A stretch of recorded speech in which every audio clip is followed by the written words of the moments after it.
2024, Andrew Huberman a mis en lumière quelque chose que Carl Jung avait cartographié avec une précision étonnante dès 1921.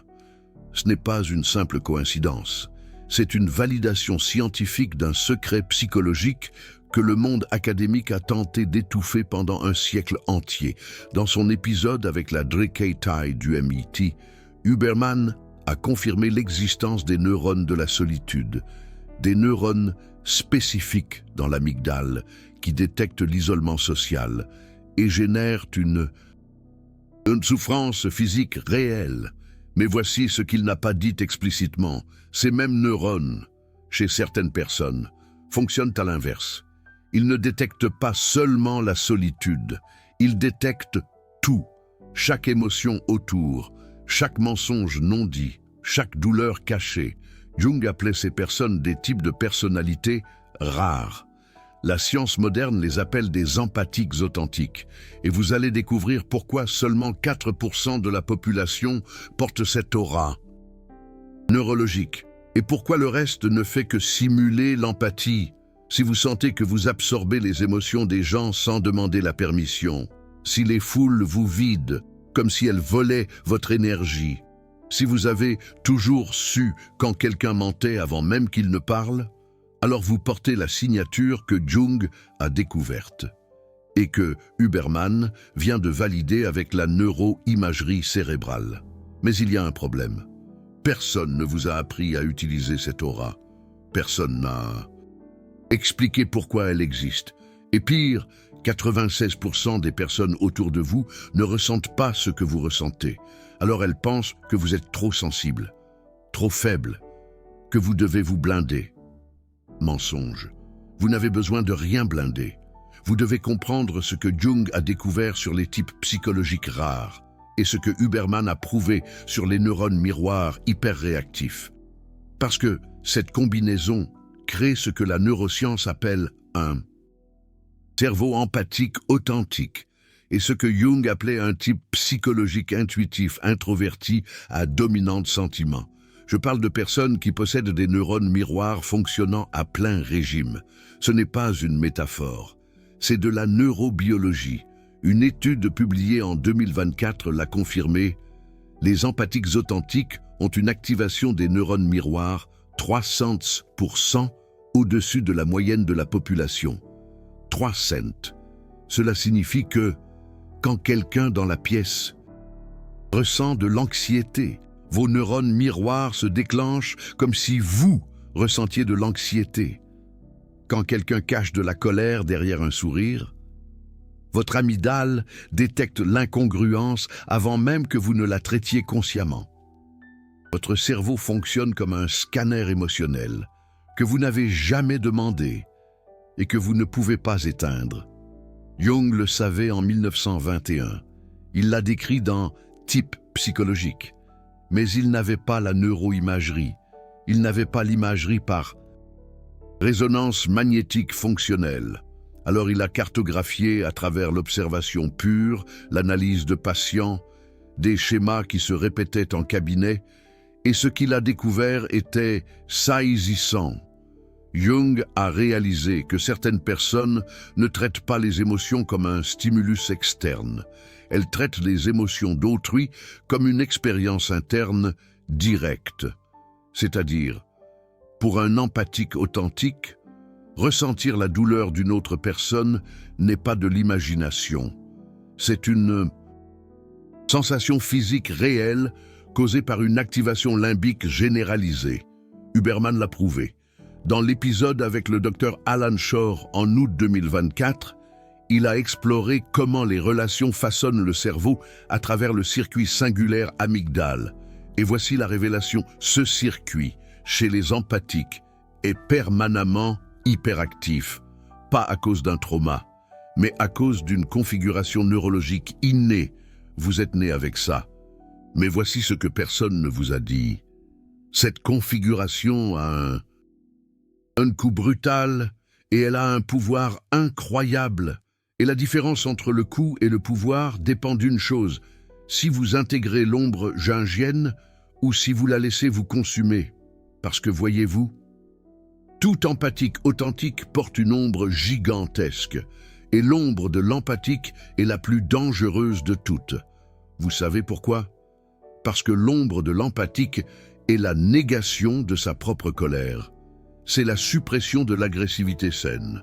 C'est la projection de la bonté inconditionnelle, alors que, à l'intérieur, vous vous dissolvez. Jung a mis en garde contre cela.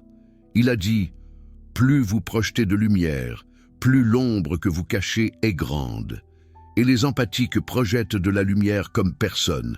Alors leur ombre est proportionnelle, énorme, dense, pleine de colère réprimée, de limites jamais établies, et d'une volonté assassine de dire « non » qui n'a jamais été libérée. Mais voici le secret que Huberman a découvert sans le savoir. L'ombre de... L'empathique n'est pas un bug, c'est une feature, c'est le mécanisme de protection que la neuroplasticité a créé pour équilibrer l'hyper-empathie.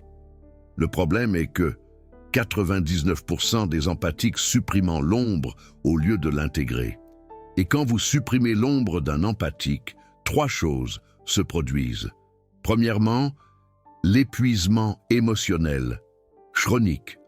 Vous devenez une éponge pour tout le monde et personne ne vous recharge. Deuxièmement, l'attraction des narcissistes et des parasites émotionnels. Ils détectent l'empathique non intégrée comme un requin détecte le sang. Troisièmement, l'effondrement du système nerveux. Votre amygdale entre en mode de menace permanente parce que vous trahissez vos propres limites neurologiques. Je vais vous montrer l'étude qui prouve ça et le protocole que Jung a créé et que Huberman a validé sans le savoir. Mais avant, j'ai besoin que vous compreniez une chose. Si vous êtes un empathique authentique, vous n'êtes pas une victime, vous n'êtes pas trop sensible, vous n'êtes pas né pour souffrir, vous êtes né avec une configuration neurologique rare qui vous donne accès à des informations sociales que d'autres cerveaux ne captent pas. Vous êtes un scanner. Vous êtes un détecteur de schémas émotionnels. Vous êtes le type de personne que Jung appelait ceux qui voient l'invisible. Mais il y a un problème. La société vous a entraîné à utiliser ce don pour plaire, pour servir, pour être gentil. Et ça tue. Alors maintenant, je vais vous révéler ce que Jung a découvert sur l'aura rare et ce que Huberman a prouvé sur les mécanismes neuronaux. Et à la fin, vous allez avoir le protocole hybride qui intègre l'ombre et l'empathie en un seul outil d'individuation. Première chose que Jung a découverte. Seulement 4% de la population possède le type psychologique qu'il a classifié comme intuitif, introverti, à dominante sentiment. Ce type correspond à ce que nous appelons aujourd'hui un empathique authentique ou hypersensible. Coïncidence intéressante.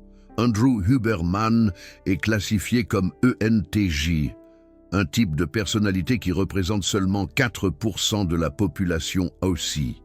Les types rares reconnaissent les types rares. Mais qu'est-ce qui rend ces 4% différents? Jung a cartographié 3 caractéristiques centrales. Caractéristique numéro 1, la perception émotionnelle directe. Ce n'est pas que vous comprenez les émotions des autres, c'est que vous ressentez les émotions des autres comme si elles étaient les vôtres. Votre cerveau ne fait pas de distinction claire entre le stimulus interne et externe quand il s'agit d'affection. La Kay Tai a expliqué ça dans l'épisode du Huberman Lab. Elle a découvert que l'amygdale ne traite pas seulement la peur propre. Elle traite la peur observée avec la même intensité neuronale. Chez les empathiques, ce traitement est amplifié. Caractéristique numéro 2. L'intolérance à l'incongruence. Vous détectez le mensonge, la fausseté, le masque social avec une précision chirurgicale. Non pas parce que vous êtes paranoïaque, mais pourquoi? Parce que votre cortex préfrontal médial, la zone responsable de la théorie de l'esprit, travaille en surcharge. Vous lisez les micro-expressions, vous captez le ton de la voix, Vous sentez quand les mots ne correspondent pas à l'énergie. Jung appelait ça la fonction sentiment dominante. Andrew Huberman appelle ça un système de neurones miroirs, hyperactif. C'est la même chose, des angles différents. Carl Jung, Andrew Huberman, deux géants. Caractéristique numéro 3. L'épuisement social, disproportionné. Ce n'est pas que vous n'aimez pas les gens, c'est que les gens vous drainent littéralement. Chaque interaction sociale active votre système limbique. Chaque conversation est un traitement émotionnel intense. Chaque environnement chargé émotionnellement vous submerge, parce que vous n'êtes pas simplement en train d'exister dans l'environnement. Vous êtes en train d'absorber l'environnement. Les neurones miroirs n'ont pas de bouton off, pas de pause possible. Ces trois caractéristiques créent ce que Carl Jung appelait une aura psychologique rare. Ce n'est pas spirituel, c'est neurologique, c'est observable, c'est mesurable. Et Andrew Huberman a prouvé chacune de ces choses. Dans l'épisode avec le docteur Mark Brackett, en août 2024, Andrew Huberman a discuté de comment augmenter l'intelligence émotionnelle. Et voici le twist. Brackett explique que l'intelligence émotionnelle peut être entraînée, mais l'empathie authentique, elle, ne le peut pas.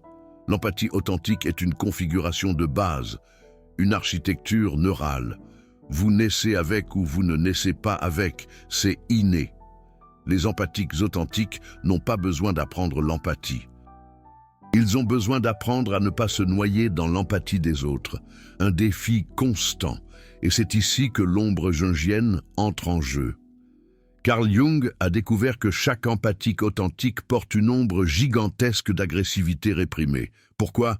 Parce que depuis l'enfance, vous avez été récompensé pour être sensible, gentil, serviable, et puni pour être agressif, égoïste, direct. Alors vous avez enterré toute agressivité dans l'ombre jungienne. Tout égoïsme sain, toute limite nécessaire. Et maintenant vous êtes adulte et vous continuez à dire oui quand vous voulez dire non. Vous continuez à aider quand vous devriez refuser. Vous continuez à absorber la douleur d'autrui quand vous devriez établir une frontière. Et votre corps vous tue à petit feu à cause de ça. L'anxiété, la fatigue chronique, l'épuisement émotionnel, les maladies auto-immunes. Tout cela est l'ombre jungienne non intégrée qui fait ses comptes. Andrew Huberman explique le mécanisme. Quand vous trahissez vos limites, répétitivement, votre système nerveux autonome entre en dérégulation. Votre nerf vague perd son tonus. Votre réponse de cortisol devient chronique et vous développez ce que la neuroscience appelle une sensibilisation centrale. Votre cerveau commence à interpréter des stimuli normaux comme une menace parce que vous êtes chroniquement en mode survie. La solution n'est pas de supprimer l'empathie. La solution est d'intégrer l'ombre jungienne. C'est l'étape cruciale. Et Carl Jung a créé un protocole pour ça. Un protocole qu'Andrew Huberman valide dans chaque épisode sur la neuroplasticité sans jamais citer Jung directement. Ironique. Le protocole s'appelle l'individuation à travers l'ombre jungienne. Et il a 4 phases neuroplastiques. Un nouveau départ, phase numéro 1, la reconnaissance de l'ombre empathique. Asseyez-vous et écrivez toutes les fois où vous avez dit oui et vouliez dire non. Toutes les fois où vous avez aidé et ressenti du ressentiment. Toutes les fois où vous avez absorbé une émotion d'autrui et avez ensuite eu un effondrement seul. Cela active votre cortex préfrontal dorsolatéral. Vous sortez l'ombre de l'inconscient et vous l'amenez au traitement conscient, neuroplastiquement. Vous créez de nouvelles voies neurales d'autoconnaissance. Un travail de détective. Phase numéro 2. La confrontation avec l'agressivité saine. Entraînez-vous à dire non sans expliquer. Entraînez-vous à établir une limite sans vous excuser. Entraînez-vous à être égoïste en petites doses. Ça vous semble mauvais? Parfait. ce malaise est l'ombre qui émerge. Carl Jung disait « On ne devient pas illuminé en imaginant des figures de lumière, mais en rendant l'obscurité consciente. » Andrew Huberman dirait « On ne change pas de comportement en évitant l'inconfort, mais en s'exposant à lui de manière contrôlée. » Même combat. Phase numéro 3. L'intégration à travers l'action. Maintenant, vous agissez. Vous refusez une demande d'aide qui va vous drainer. Vous sortez d'un environnement émotionnel toxique sans culpabilité. Vous laissez quelqu'un ressentir sa propre émotion sans que vous l'absorbiez. Chaque action de ce type est de la neuroplasticité en temps réel. Vous rebranchez des circuits limbiques. Vous enseignez à votre amygdale qu'établir une limite n'est pas une menace, c'est une protection. Phase numéro 4. Le protocole de récupération neurale. Ici, Andrew Huberman entre en jeu directement. Après chaque interaction sociale intense, vous faites un protocole de régulation vagale. La respiration physiologique de soupir, 2 inspirations rapides par le nez, une expiration longue par la bouche. Cela active votre système parasympathique et vous sort du mode sympathique. L'exposition à la lumière solaire le matin pour réinitialiser le cortisol. Et le plus important, la solitude intentionnelle. Pas l'isolement, la solitude. Du temps seul sans stimulation émotionnelle extérieure pour que votre cerveau puisse traiter et intégrer, c'est crucial. C'est le protocole hybride Carl Jung Andrew Huberman pour les empathiques authentiques, l'alliance parfaite. Et voici ce qui se passe quand vous intégrez, votre empathie ne diminue pas. Elle devient dirigée. Vous n'absorbez pas l'émotion de n'importe qui. Vous choisissez quand ouvrir et quand fermer. Votre ombre ne disparaît pas. Elle devient une alliée. Cette agressivité réprimée devient une assertivité saine. Cet égoïsme nié devient un soin de soi légitime. Et l'aura change complètement. Les gens autour de vous ressentent différemment. Les narcissiques arrêtent de vous chercher. Ils détectent que vous avez intégré l'ombre et ne servez plus de source d'approvisionnement. Les personnes saines vous respectent davantage parce que vous établissez des limites et cela crée une sécurité relationnelle.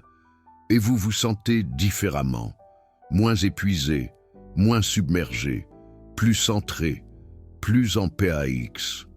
Parce que vous avez arrêté de trahir votre neurologie. Enfin, Carl Jung a découvert ça en observant des patients, Andrew Huberman a prouvé ça en mesurant des cerveaux. Et maintenant, vous avez la carte, le mode d'emploi. Mais il y a un dernier secret. Il existe un sous-groupe d'empathiques que Carl Jung n'a jamais cartographié complètement. Et la science ne l'a découvert que maintenant. Ce sont les empathiques sombres, les dark empaths. 20% des empathiques authentiques entrent dans cette catégorie. Ils ont toute la capacité empathique, les neurones miroirs hyperactifs, la lecture émotionnelle précise, mais ils intègrent l'ombre d'une manière différente. Ils utilisent l'empathie comme un outil, comme une stratégie, comme une arme. Ce ne sont pas des narcissiques. Les narcissiques ne ressentent pas d'empathie réelle. Les dark empaths, eux, ressentent, mais choisissent quand agir en se basant dessus. Ils comprennent votre douleur et décident consciemment s'ils vont la soulager ou l'explorer. Une décision calculée. Pourquoi est-ce important ? Parce que ça vous protège. Quand vous intégrez votre ombre en tant qu'empathique authentique, vous développez la capacité de détecter les dark empaths. Vous sentez l'empathie réelle, mais vous sentez aussi la manipulation calculée. Et ça vous sauve de relations toxiques déguisées en connexions profondes. Carl Jung a mis en garde contre ça. Il a dit « L'ombre intégrée vous donne une vision de l'ombre d'autrui. Vous reconnaissez chez l'autre ce que vous avez reconnu en vous. Et c'est une protection évolutive. » Andrew Huberman parle de ça quand il discute de la théorie de l'esprit. La capacité de modéliser les états mentaux d'autrui est un avantage adaptatif. Mais ça ne fonctionne que si vous avez un modèle précis de vous-même avant. Si vous niez votre propre ombre, vous projetez de la bonté sur qui n'en a pas. Si vous intégrez votre ombre, vous voyez clairement l'ombre de l'autre, la lucidité absolue, et ça change tout. Alors maintenant, vous savez, l'aura rare que seuls les empathiques authentiques possèdent n'est pas une faiblesse. Ce n'est pas une sensibilité excessive, ce n'est pas un défaut à corriger. C'est une configuration neurologique rare, cartographiée par Carl Jung en 1921 et validée par Andrew Huberman en 2024, qui vous donne accès à des dimensions d'information sociale que 96% de la population ne traite pas. Mais cette aura ne se transforme en pouvoir que lorsque vous intégrez l'ombre jungienne, quand vous arrêtez de trahir vos limites, quand vous acceptez que l'agressivité saine fait partie de l'empathie authentique, quand vous choisissez quand absorber et quand bloquer. Et ça, c'est le protocole. Vous venez de découvrir ce que le monde académique cache depuis un siècle, que la psychologie des profondeurs et les neurosciences modernes disent la même chose, que Jung a cartographié le cerveau sans IRM, que Huberman valide des concepts jungiens dans chaque épisode, sans l'admettre directement, et que vous, en tant qu'empathique authentique, vous n'avez pas besoin de plus d'empathie. Vous avez besoin d'intégration de l'ombre.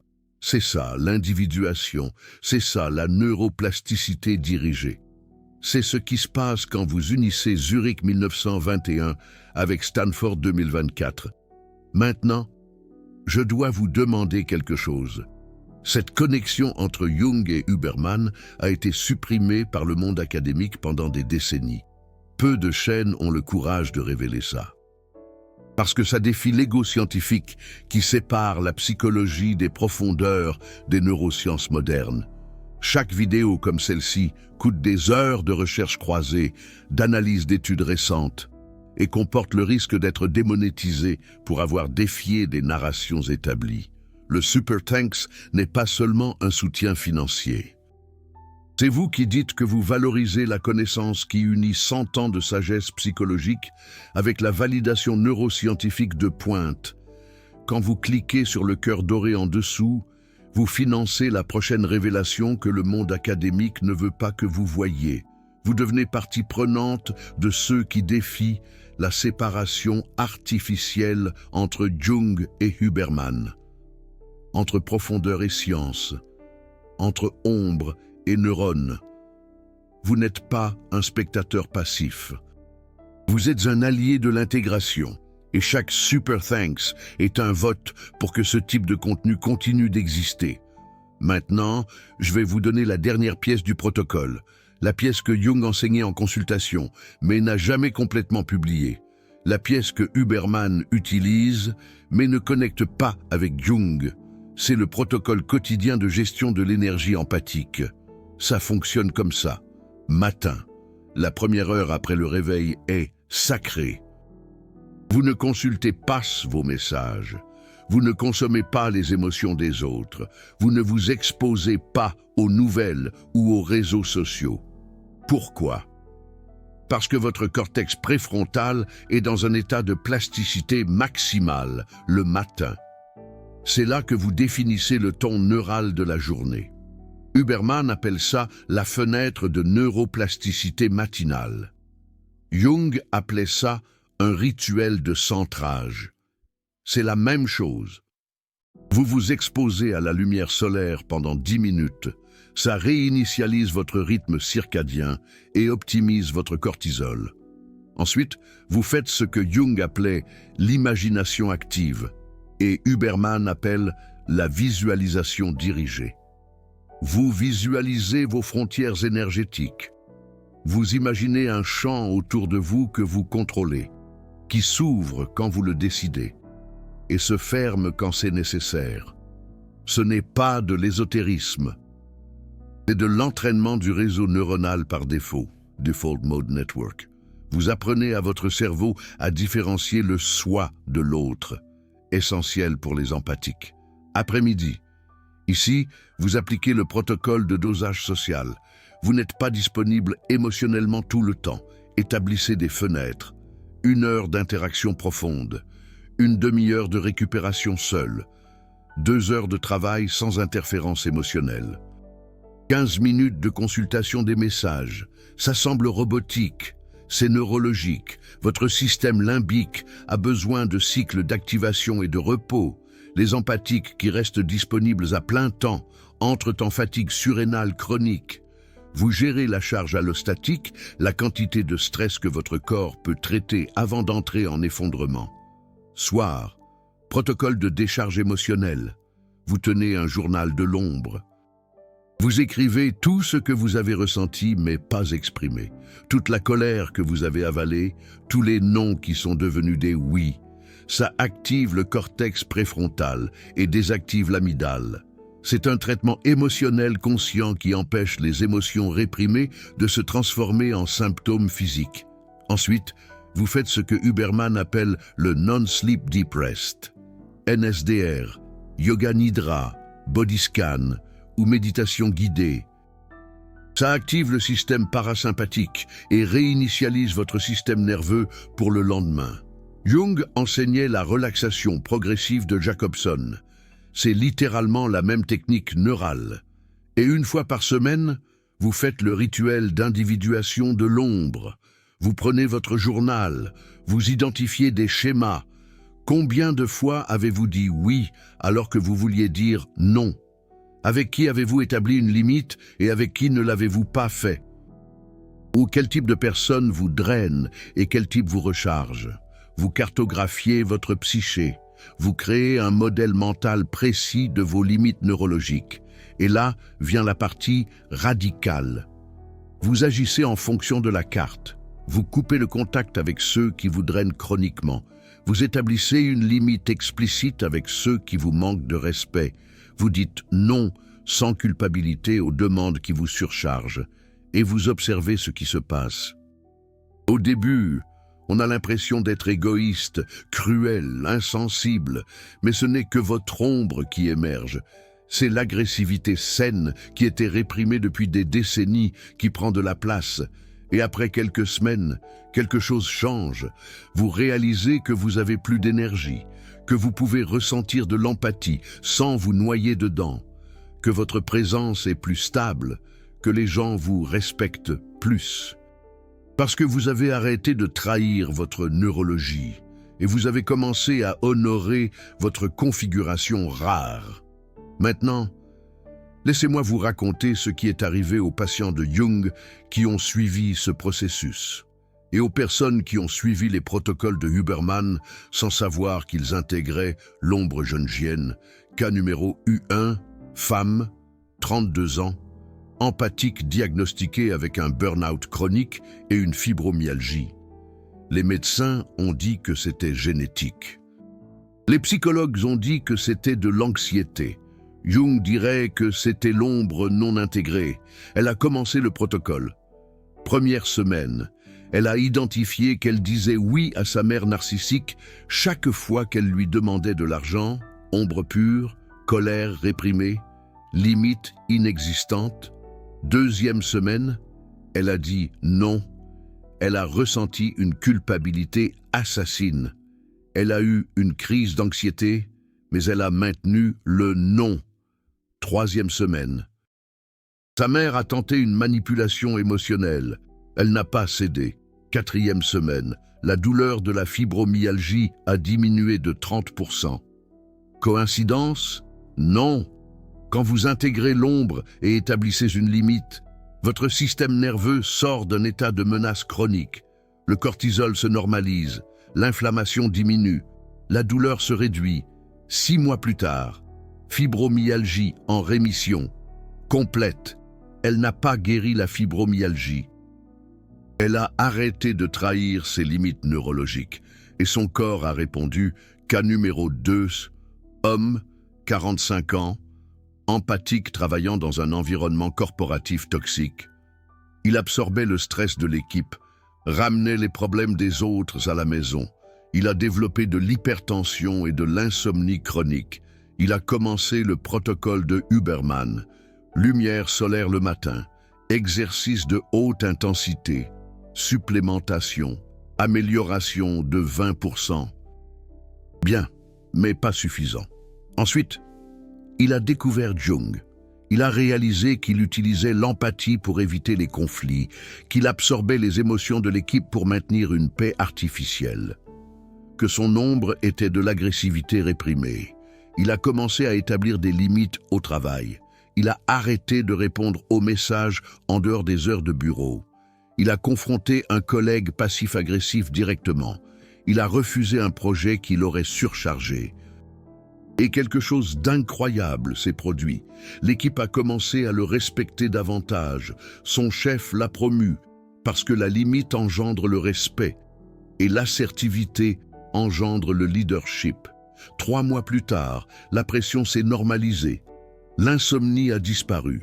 Il a intégré le protocole Huberman avec l'ombre jungienne et est devenu une autre personne. Cas numéro 3. Une jeune femme, 28 ans. Une empathique authentique qui a tiré des relations abusives de manière répétée, des partenaires narcissiques, des amis parasites, une famille manipulatrice. La thérapie traditionnelle lui disait de travailler son estime de soi. Cela n'a pas fonctionné. Parce que le problème n'était pas une faible estime de soi. C'était une ombre non intégrée. Elle avait de l'empathie, mais zéro agressivité saine. C'était une cible parfaite pour les prédateurs émotionnels. Elle a découvert Jung grâce à Huberman. Elle a commencé à étudier son ombre. Elle a fait de l'imagination active. Elle a confronté la colère réprimée, l'envie d'être égoïste, le désir d'envoyer tout le monde se faire voir. Et pour la première fois, elle a senti l'ombre comme un pouvoir, comme une protection, comme un filtre. 3 mois plus tard, elle a mis fin à une relation abusive. Elle a coupé les ponts avec des amis toxiques. Elle a établi des limites avec sa famille et elle a rencontré quelqu'un de sain, quelqu'un qui respectait ses limites, qui valorisait son empathie sans l'exploiter. Parce que quand vous intégrez votre ombre, vous émettez une fréquence différente. Les narcissiques la détectent et fuient. Les personnes saines la détectent et s'approchent. Ces 3 cas ont quelque chose en commun. Tous étaient des empathiques authentiques. Tous avaient des neurones miroirs hyperactifs. Tous souffraient d'avoir trahi leurs limites neurologiques. Et tous se sont transformés en intégrant le protocole Jung-Huberman. Ce n'était pas une guérison magique. C'était un alignement neurologique. C'était arrêter de lutter contre sa propre configuration rare. Maintenant, je vais vous révéler ce qui est vraiment en jeu ici. Pourquoi cette information a été supprimée? Pourquoi Jung a été marginalisé par la psychologie mainstream? Pourquoi Huberman ne cite pas Jung directement? La réponse est inconfortable. Si les empathiques authentiques intègrent leur ombre et établissent des limites, ils arrêtent de servir, ils arrêtent d'absorber, ils arrêtent d'être disponibles émotionnellement pour tous. Et cela brise des structures sociales entières qui dépendent d'empathiques non intégrés. Les familles dysfonctionnelles dépendent de l'empathique qui absorbe les conflits et maintient une paix artificielle. Les corporations dépendent de l'empathique qui travaille trop et ne se plaint jamais. Les relations abusives dépendent de l'empathique qui pardonne infiniment et ne part jamais. Alors, il existe un intérêt systémique à maintenir les empathiques non intégrés, à leur faire croire que la sensibilité est une faiblesse, qu'établir des limites est de l'égoïsme, que l'agressivité saine est de la toxicité. Tout est mensonge, tout est manipulation pour maintenir les empathiques serviles. Jung le savait. C'est pourquoi il a été attaqué par le monde académique, traité de mystique, de pseudo-scientifique, de fou, parce qu'il enseignait l'individuation. Il enseignait aux gens à arrêter de servir des structures collectives malades. Et c'est une menace pour les systèmes qui dépendent de la conformité. Huberman ne peut pas dire cela directement. C'est un académique. Il a une réputation. Il a un financement. Mais il enseigne les protocoles. Il valide la neurobiologie. Il prouve que Jung avait raison. sans dire son nom. Et les personnes intelligentes connectent les points. Vous êtes en train de connecter les points maintenant. Alors, voici la révélation finale. Si vous êtes un empathique authentique et que vous avez regardé jusqu'ici, vous avez un choix. Continuez à servir des structures qui vous drainent.